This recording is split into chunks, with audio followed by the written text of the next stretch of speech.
Mà.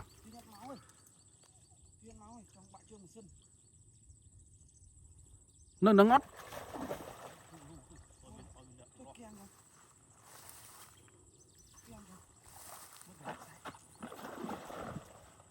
Tụi mà.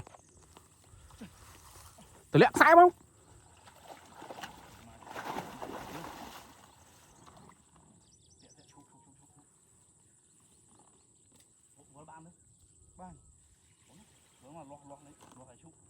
Tạch bớt đây.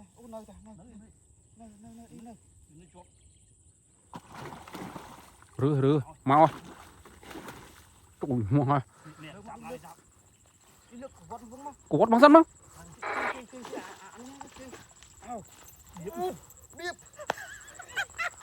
Thua. Ủa đi. Chùm có thua. Chỗ đâu? Ủa đi bột đặt lại ngay bơi. Anh đi. Không chỗ đâu không? Nè. Chỗ đâu bông chỗ đâu?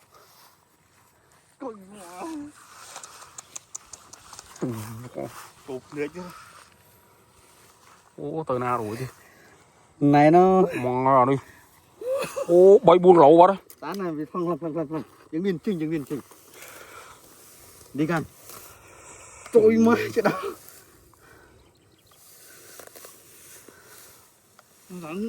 Ở lên nó về rửa đại anh ơi. Cái mặt tiền màu sao? Become my coffee sai. Ôi mà sầu ôi ơi.